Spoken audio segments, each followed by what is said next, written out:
Bismillahirrahmanirrahim. Assalamualaikum warahmatullahi wabarakatuh. Apa kabarnya Ananda hari ini? Semoga Ananda selalu sehat dan tetap semangat dalam pembelajaran daring setiap harinya. Hari ini Ananda kembali belajar bersama Ustazah Eka di tema 5 ekosistem, subtema 1 komponen ekosistem, pembelajaran 5. Setelah Ananda berzikir pagi, kita mulai pembelajaran kita dengan membaca doa sebelum belajar. Allahumma inni as'aluka ilman nafi'a wa rizqan thayyiba wa amalan mutaqabbala. Tujuan pembelajaran kita pada hari ini, yang pertama, Ananda dapat menjelaskan perbedaan metamorfosis sempurna dan metamorfosis tidak sempurna dengan benar. Yang kedua, mengurutkan metamorfosis kupu-kupu, katak, dan belalang dengan benar. Yang ketiga, menyebutkan contoh hewan yang mengalami metamorfosis sempurna dan tidak sempurna dengan benar. Ananda semua hari ini, Pipo, Lola, dan Bol berlibur ke kampung neneknya. Kira-kira gimana tingkah dan keseruan mereka ya? Bersama mereka kita belajar tentang daur hidup hewan. Yuk kita simak keseruan tingkah mereka. Ini kucing peliharaan nenek ya? Iya Bol, namanya Moka. Lucu banget namanya. Hai Moka. Lihat deh, ada anak-anak kucingnya juga. Lucu-lucu ya. Iya, mirip sekali sama ibunya. Iya Bol, namanya juga anaknya. Jangan salah, ada induk dan anaknya sangat berbeda dengan bentuk tubuhnya. Contohnya katak. Aku tahu, itu yang namanya metamorfosis kan? Iya Bol, metamorfosis adalah daur hidup hewan yang mengalami perubahan bentuk. Jenis hewan yang mengalami ini adalah golongan amfibia dan serangga. Namun, tidak semua hewan mengalami fase metamorfosis. Hewan mamalia, unggas, reptilia, dan ikan tidak mengalami perubahan bentuk pada fase pertumbuhannya atau disebut dengan ametamorfosis.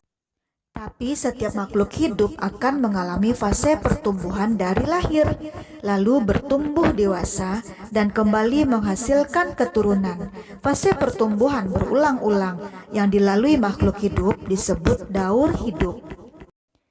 Nah, ayam adalah contoh hewan yang tidak melalui fase metamorfosis.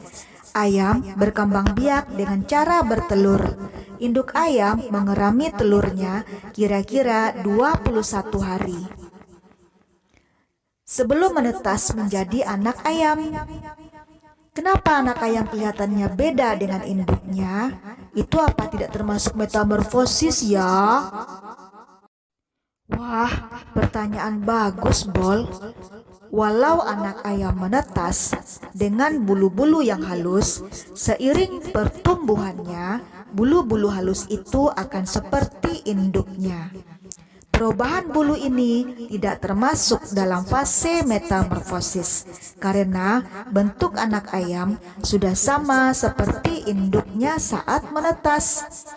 Daur hidup ayam akan berlanjut kelak kalau ia telah dewasa. Jadi Ananda, metamorfosis adalah suatu proses perkembangan pada hewan yang mengalami perubahan bentuk tubuh setelah kelahiran atau penetasan. Metamorfosis dibagi menjadi dua, yaitu metamorfosis sempurna dan metamorfosis tidak sempurna. Ciri metamorfosis sempurna antara lain mengalami perubahan bentuk yang sangat berbeda pada setiap tahap perkembangannya dan mengalami fase pupa atau kepompong. Sedangkan metamorfosis tidak sempurna mengalami perubahan bentuk yang tidak terlalu berbeda pada setiap tahap perkembangannya dan tidak mengalami Fase pupa atau kepompong. Beberapa hewan yang mengalami metamorfosis sempurna antara lain kupu-kupu, katak, dan nyamuk. Kupu-kupu mengalami metamorfosis sempurna mulai dari tahapan telur, kemudian menjadi ulat, selanjutnya menjadi kepompong, sampai menjadi kupu-kupu dewasa. Begitu seterusnya.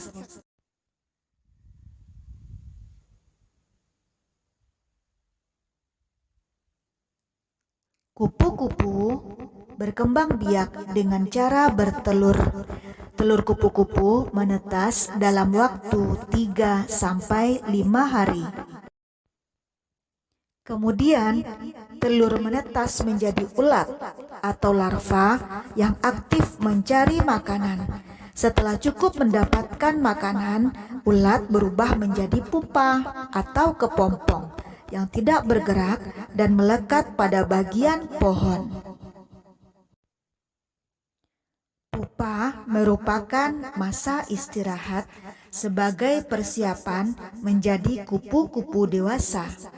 Setelah beberapa hari, kepompong akan berubah menjadi kupu-kupu yang indah. Metamorfosis sempurna hewan berikutnya adalah metamorfosis katak. Katak mengalami metamorfosis sempurna dengan tahapan telur, berudu, berudu berkaki, katak berekor, katak dewasa, dan kembali lagi bertelur, begitu seterusnya. Katak dewasa bertelur di dalam air. Kemudian telur katak menetas menjadi berudu atau kecebong yang bentuknya mirip ikan. Kecebong bernapas dengan insang. Selanjutnya, pada kecebong tumbuh kaki belakang yang disusul dengan kaki depan. Setelah beberapa hari, ekor kecebong menyusut sehingga kecebong berubah menjadi katak berekor. Katak berekor masih bernapas dengan insang. Kemudian katak berekor tumbuh menjadi katak dewasa dengan tubuh katak, membesar dan ekornya menghilang hingga menjadi katak dewasa. Katak dewasa bernafas dengan paru-paru. Beberapa hewan yang mengalami metamorfosis tidak sempurna antara lain capung, belalang, dan kecoa.